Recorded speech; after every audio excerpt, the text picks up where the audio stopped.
Welcome back to the Performance Prescription.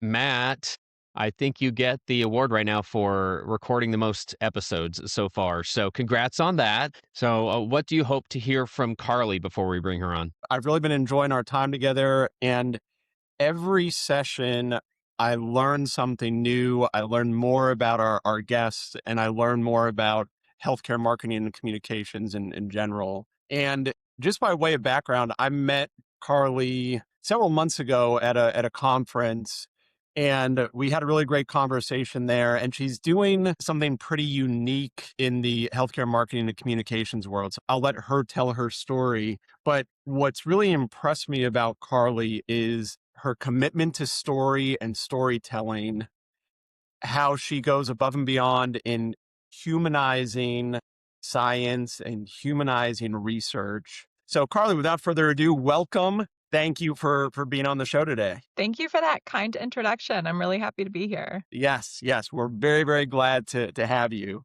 So, with a lot of the people we're talking to, and you fall into the same boat, most people don't start off their careers thinking that they're going to go into healthcare marketing or healthcare communications. So you definitely took a non-traditional path to get to where you are today.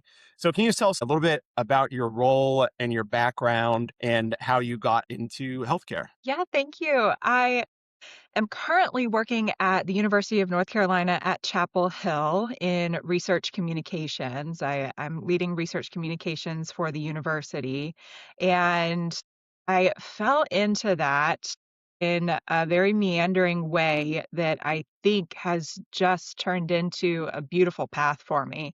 I actually started my career in TV news. I was a TV news reporter and held just about every other position that you could hold in a newsroom. I did that for 5.5 years. I was in Lynchburg, Virginia, and then moved to Raleigh, North Carolina, and then decided that wasn't the right career fit for me. So I wanted to stay in Raleigh, North Carolina with my husband, and I decided to start looking at medicine and healthcare because my dad's a doctor. My dad's an anesthesiologist, so I'm familiar with healthcare and I care about helping people in that way. So I found a fit at the UNC School of Medicine and UNC Healthcare team.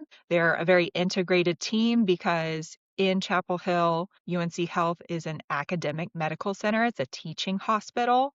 So, and academics are married into the healthcare there.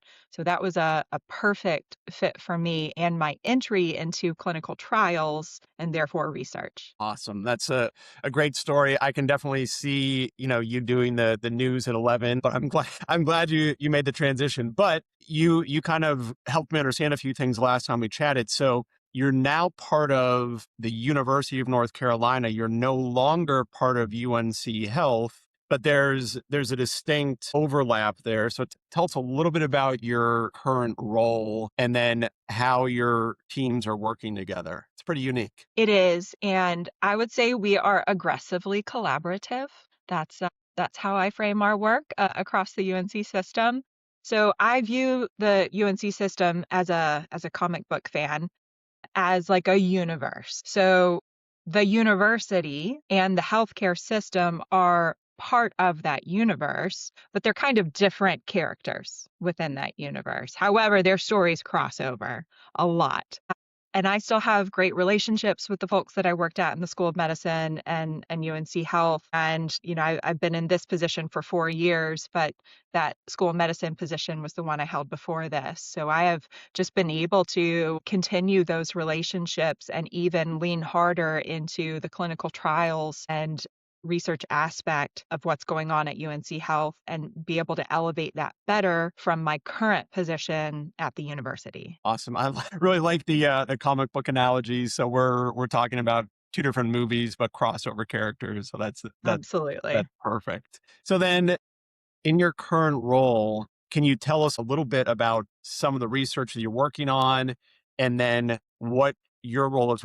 Where do you come in w- as it applies to that research? My role is internal and external communications for research for the entire university. We have a research enterprise within the university that spans from history to the art. And our little office, our team of 6 collectively, we're tasked with covering all of that research in a way that shows its impact to our communities and the state and beyond. And I help devise strategies and plans and marry the internal communications that we do for community engagement and providing information that researchers just need to do their jobs with the external storytelling of reaching our stakeholders that can make a difference in our ability to do research. So I lead our team,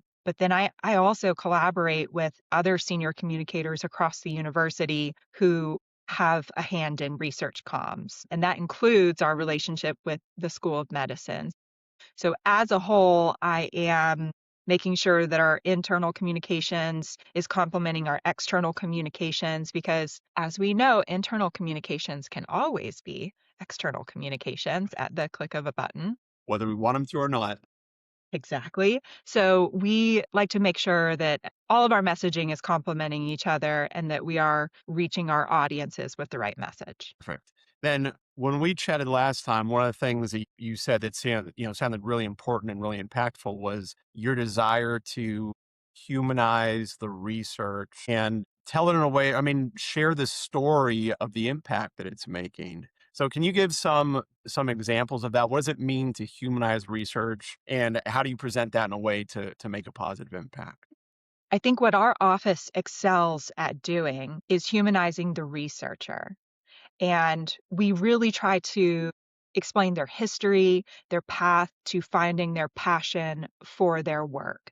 So if we can find a common thread between the researcher and the person reading our stories, then I feel like it's mission accomplished for us. Perfect. And you mentioned, Carleigh, that through this experience, through the work that you're doing, you have grown a new respect for research. And you even use the term you fell in love with research. So to me, that kind of passion and excitement directly ties into your ability to humanize the researchers. So because you have an empathy and understanding of what's going into the work, but what led you to fall in love with research? Tell me more about that. I'm a nerd. I'm just forever curious. I love listening to podcasts about history and why dolphins travel in pods. So it was just this natural connection for me to fall in love with research on the broader scale. And as part of my job, I read and help edit all of the stories that we produce. So I'm fully invested and involved in the process, which means every single week I am learning about a new research topic or area that like continuously blows my mind. And, this week we talked about a researcher in our business school who studies civility in the workplace and how even just one person cutting you off in a meeting can have major impacts for that individual and eventually could affect the bottom dollar, like the bottom line for that organization. So every week I'm learning something new and that curiosity was piqued when I started working at UNC Health, and I have dived into it head first. Wow, I love your just embracing of being a nerd in the best way possible and that the aspect of curiosity that you're talking about. I think you mentioned previously that you're doing some work with short form video as well. Can you tell us about how you're using that to meet these goals? Yes, so this is where the aggressive collaboration comes into play.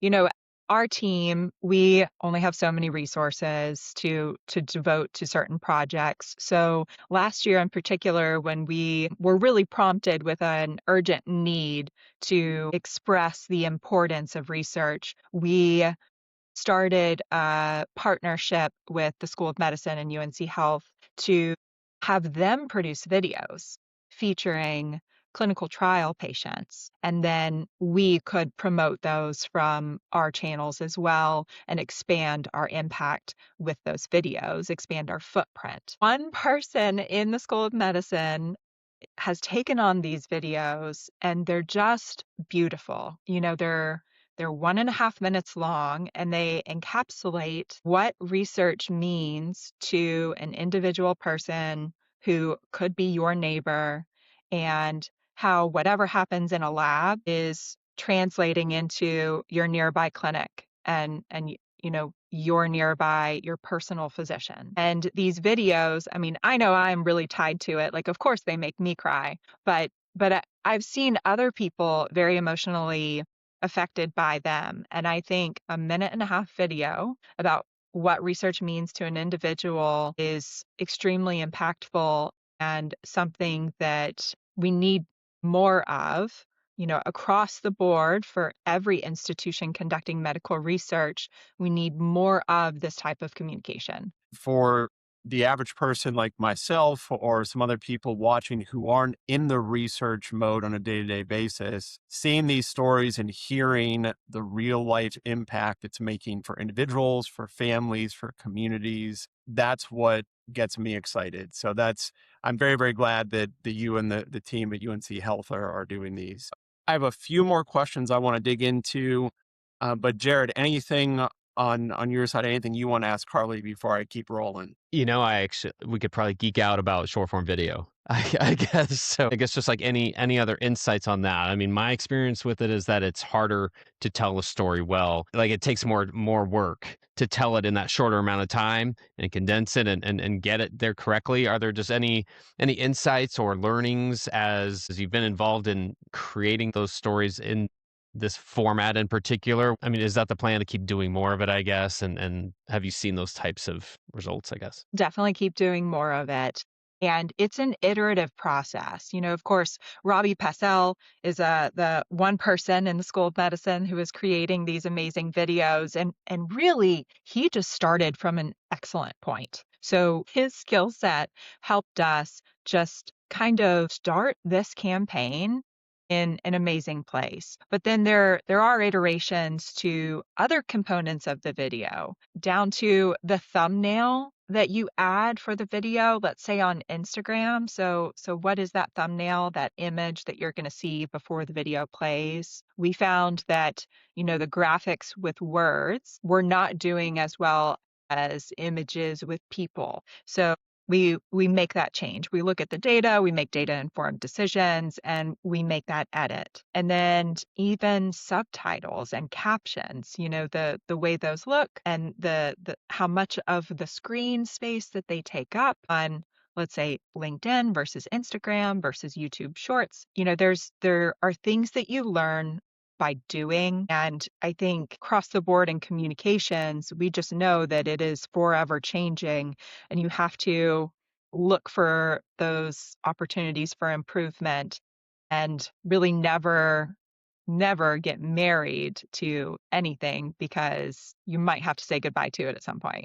But we will continue doing these videos and continue finding those facets that we can tweak so that we can be more effective and continue reaching the right audiences. I love the communications research on the research that you're doing and the communication that you're sharing. So Yeah. all very meta. That's very cool. So I want to be blunt and I want to hear from you. Like, what challenges are you facing in this research space, in the communication space? I know it's not been easy recently. Yeah, right now research is facing a really critical challenge across the board, not just our university, but all major research universities and even private research institutions. We're needing to prove our value and our worth. So the name of the game for us is impact and really return on investment. So if we are going to put millions of dollars into cancer research, then what are we seeing from that?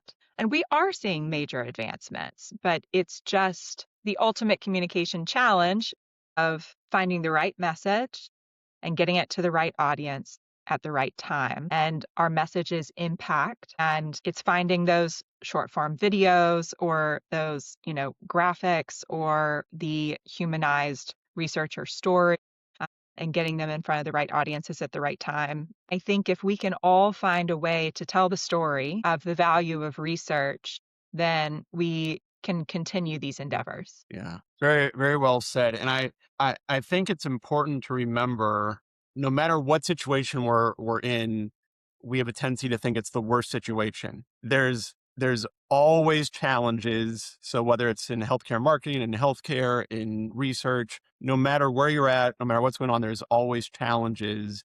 And I think it's the optimism, the curiosity, like you talked about a few minutes ago, that how do we work together to solve the challenges, accomplish the goals, being aggressively collaborative with our teammates. And then yeah, it's very, very important to report up and show the return on investment. So I think in in some ways the challenges that you're facing are sharpening your skills and sharpening your team. Is that fair to say? Absolutely. We must get better. We must learn, what are our new KPIs? What new audiences are we trying to talk to? What just doesn't work anymore? And what have we not even considered trying? I'm again, the nerd in me is really excited that we're going to conduct an audit of all of our content channels and platforms and products over the summer, my big summer plans, to dive into the data and figure out what's working because it will make us better and we will have better products once we take a thorough evaluation of what we're currently doing. Wow. I think you're the first person I've ever spoken to in my entire life that has said they're excited about an audit. So Listen, I also just finished a master's degree in December, so I'm in the research mode. So my team is on board. They might not be excited on my level, but I have their buy-in. We're gonna have some fun meetings. We're gonna figure out how to throw some whimsy in there.